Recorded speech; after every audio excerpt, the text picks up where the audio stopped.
such conduct warrants impeachment and trial. Senators, how say you? Is the respondent, William Jefferson Clinton, guilty or not guilty? As Bill Clinton was fighting for his political legacy, Hillary Clinton was planning hers. It was February 12, 1999. It was such a surreal moment. Mr. McCain, guilty. Because as the impeachment vote was happening on the floor, Mr. Moynihan, not guilty. she was with the quintessential expert on the state of New York, of all things New York. That expert was senior advisor Harold Ickes. Inside the private quarters of the White House, Ickes and First Lady Hillary Clinton were contemplating a run for Senate. We talked about everything from fundraising, how much it was going to cost. We ran the gamut. Hillary pored over research and debated strategy. Then the phone rang. She told the White House operator to put whoever was calling on. Through, I just called and said I'd like to talk to the First Lady. We didn't have a television or radio on. And she listened. She said, I understand. But I figured I was the 30th person to call. I had no idea that I was the first guy through. Where are we going as a nation? New York Republican Congressman Peter King, who had voted against impeachment, delivered the news. President Clinton had been acquitted by the Senate of perjury and obstruction of justice. She put the phone down, and there was a slight pause, and she said, now, Harold, you know, we were talking about Herkimer County, which is an upstate county in New York. So instead of talking about the fact her husband had been acquitted, she wanted to get back to business. Right back. I could see in her body language that there was a sense of real relief, but she is not easily distracted from the issue at hand. That issue was the launch of her own political career.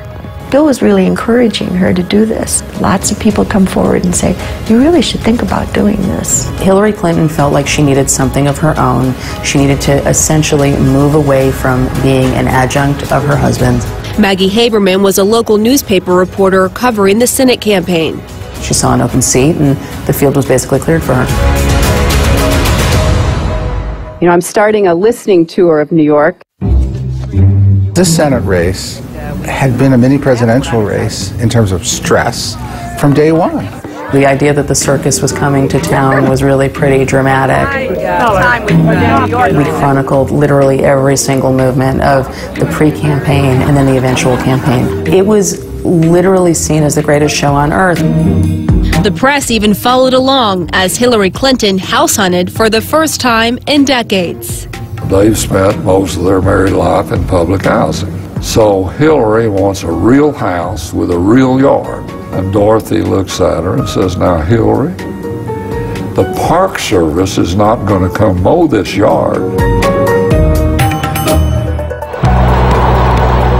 She settled on this house in the quiet suburb of Chappaqua, New York, 300 miles away from the White House and her husband. It was astonishing. In the final few months of her president's term, she was not there at all. It was extremely unusual. But necessary. The question was, how do you go from the White House to running in New York State?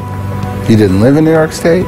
You didn't represent New York State. Got it? Clinton had to convince New Yorkers she wasn't an outsider.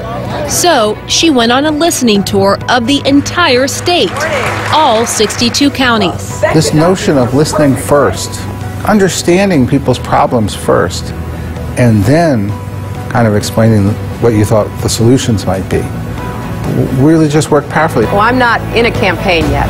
I think they even have flies in Arkansas. Her opponent, Mayor Rudy Giuliani, hit her hard on everything. The kind of way the Clintons play politics, in the name of uniting, what they're really trying to do is to divide, which is kind of sad. Then Giuliani dropped out for personal reasons. Clinton's new opponent, Rick Lazio, came out swinging. Happy to. When you give me the signed letters, right here. Would you give me? Right here. Sign it right now. Well, we'll shake on this. No, I want your signature. Every woman who had a crummy husband, so this is, Rick Lazio coming over and tormenting and downgrading her because she was a woman. Whether she intended it or not, the woman's card in that case worked for her. 2 months later, Clinton decisively beat Lazio. Wow, this is amazing. Thank you all. Thank you. Despite having been First Lady, Hillary knew when she arrived on Capitol Hill she was just the freshman senator from New York. She did not act like a celebrity. She didn't act like somebody who should stand out or be treated differently. She decides that I'm not going to be a bull in a china shop. From the beginning, Clinton made a point of crossing the aisle, even quietly joining a Republican prayer group. The idea was sending a signal that, hey, if we find common ground, I can work with you on it. She was reaching across the aisle to Republicans and people who wanted to impeach her husband years before. Yeah, that was the real irony of it, yeah. 10 months into her first term came her defining moment as the junior senator from New York, September 11th, 2001. The impact of seeing it firsthand shows what a total hell it is. Amidst the devastation and mourning, a harsh reality. This is the kind of devastating attack and loss of life that is almost beyond imagination. And, you know, New York is going to need a lot of help. And money.